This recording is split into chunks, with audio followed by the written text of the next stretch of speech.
Hey guys, welcome back to my channel. Today we're going to be doing some resin art inspired by this photo here. And I've already spray painted my cup with a flat black spray paint and took off the excess paint from around the bottom rim because I can't tape it off because it's so curved. But anyway, I'm using my Flynn Sisters fast gear today, so we have to work very quickly. I mixed 60 milliliters already, and I'm gonna start by applying just a clear coat all the way around the cup, spreading it on like I normally would. We wanna get this layer thick, but not too thick, just enough for our fingers to freely glide over the tumbler. Once I get it coated, I'm going to hit it with my torch to pop any bubbles, and then we're going to move quickly to divide out the remainder of our epoxy. For this cup, I'm using 6 different colorants, which I will show you on the screen now. But I will have these all listed and linked down below in the description box. I divided my remaining epoxy into 6 different medicine cups in equal parts, and I added about a pearl or a pea-sized amount of each colorant. The 2 pink colors I mixed together in a 1-to-1 ratio just so I can get kind of a lighter pink than what I had on hand. The main star of the show will be the white epoxy dye, and I've mixed about a pea-sized amount into that medicine cup portioned out here. And I'm just mixing quickly. You can see the opacity that I was able to achieve there. And for the black, I'm just putting a few drops of the black epoxy dye into what I have remaining in my mixing cup. My fast setting epoxy has about a 20-minute pot life, and that starts after you mix it. So you really want to work quickly here. The main focal point of our design is going to be this white swirl that spans all the way around the cup. From tip to tip of the swirl, you want to see both the start and the beginning from the front side of the cup. I'm also going to add some little offshoots just to create some interest, just so it's not one big white line across the cup. Here's where you really want to be careful. You want to get enough coverage so that you don't see the black shining through, but you also don't want it transparent so you can't really see a whole lot. You also notice I'm taking my time and I'm finger painting on the colorant. I'm not just dumping it on. You really want to be careful with the amounts that you're using because this can get messy and muddled up very quickly. Next, I'm going in with the pearly white. This one I'm just picking up small amounts of with my popsicle stick here and traipsing through our white sections, kind of in a random order. There's no real rhyme or reason, just wherever I feel called to put this color. I'll probably add some more here and there. It's so beautiful and adds so much depth to those white sections. I really love it. Next, I'm going to start painting in this pink color. These are the 2 colors that I had mixed together in a 1-to-1 ratio.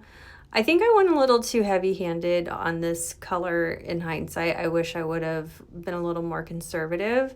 But looking at the inspiration photo, I really wanted to get a strong swirl of this pink color throughout, since that was kind of the main theme of the inspo pic that I have.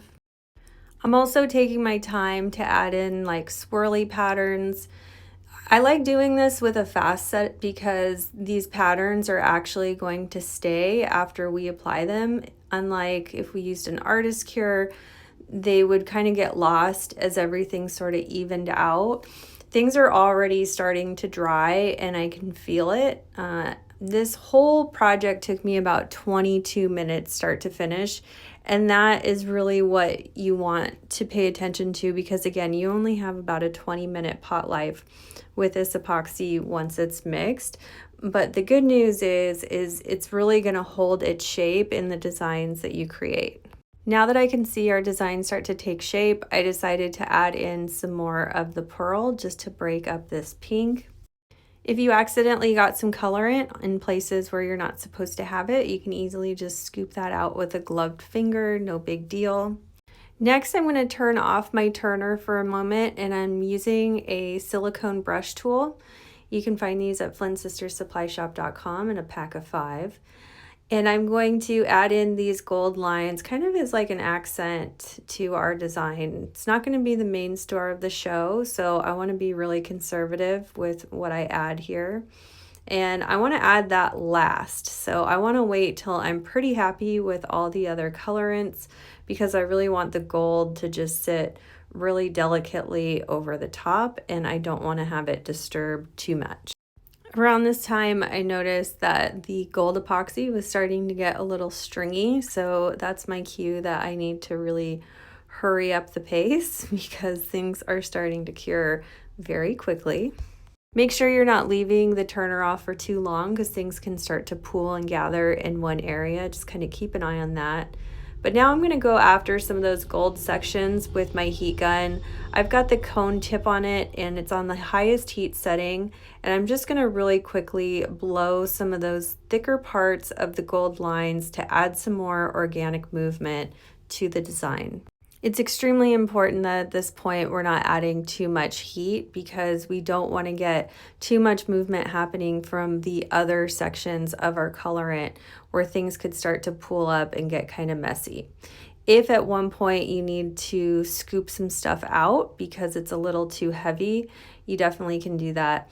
I'm going to do that here through the center of our white line with all the pink and white colorant, just because things started to pool up a little bit. But no big deal, just scoop it out and let things level out and move on their own again. Next, I decided last minute that I wanted to add in some gold flake. So I'm just going to put those in with a gloved finger, kind of here and there, randomly through the white swirl. I also wanted to add some gold flake to the gold lines to kind of add some depth and interest to the gold sections. I will link the gold foil that I'm using down below, but I just ripped it up into a bunch of little pieces. And then any areas where it looks kind of too blocky or weird, I just kind of moved it around and manipulated it with the wooden stir stick.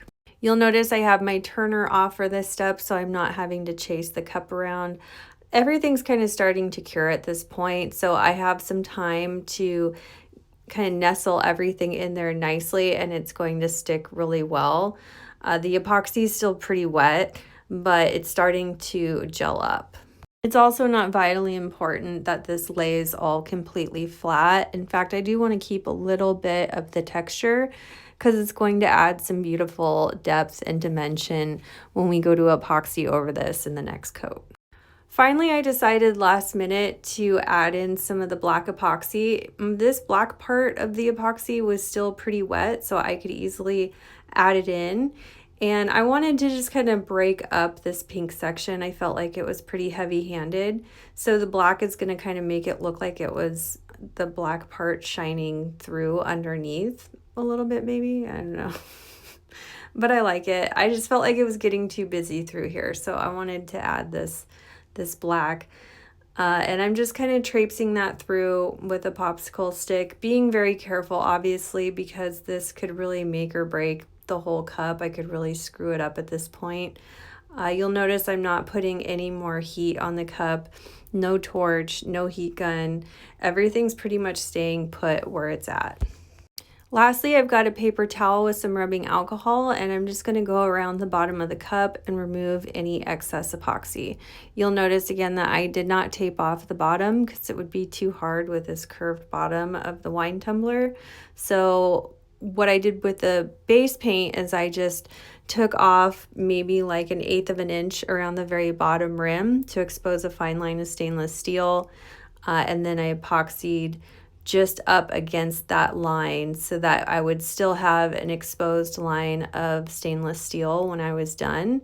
And then I cleaned off any excess from the very bottom. I also took out the tape that I had from the inside when I was spray painting at this point. And I'm just going to let this dry for a few more hours before I move on to the next step. Everything's fully dry and I'm ready to move on to some sanding. I have some pokey bits where the gold foil was coming up a bit. Remember, I did say I wanted to leave some texture there, so I'm not going to sand all of it down, but I do want to get this smooth before I put on my decal and my final coat. Right now, I'm just measuring the length that I want my name decal to be, starting with the point that I'd like that name to start and ending up here at the top where I want it to end. I want to have kind of a nice diagonal there to place it. And then I also want to see what the maximum width I can have while still making the decal legible.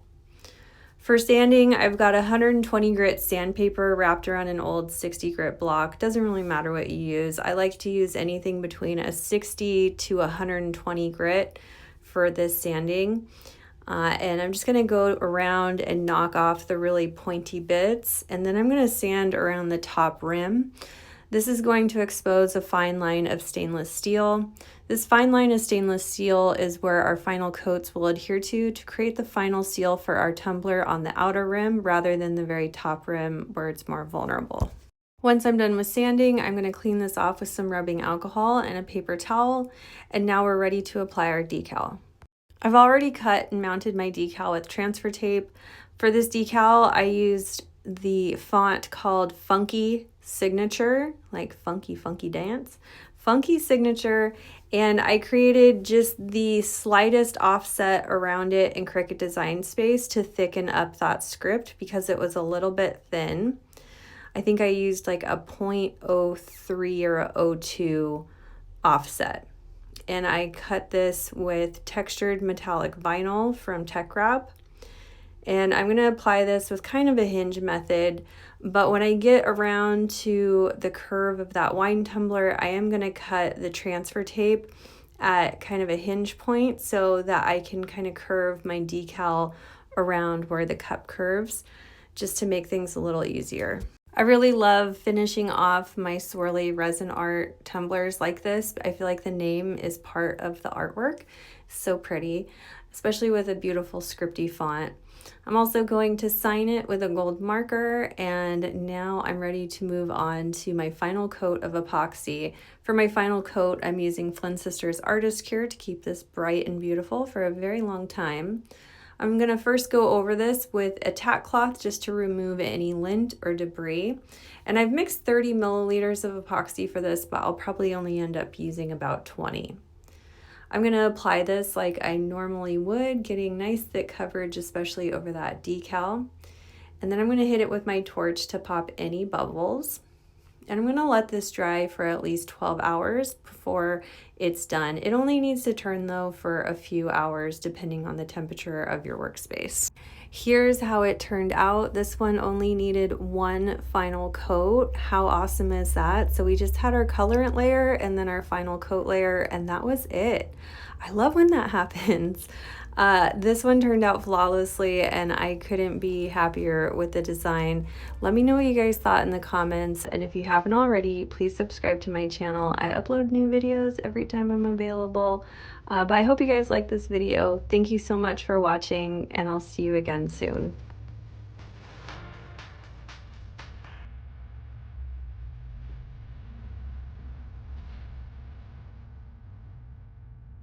If you love this video, you could check out our last video here. Also be sure to find us on Instagram, Facebook, Pinterest, and of course subscribe for all our new videos that come out every Wednesday and Saturday. Thanks so much for watching. See you soon.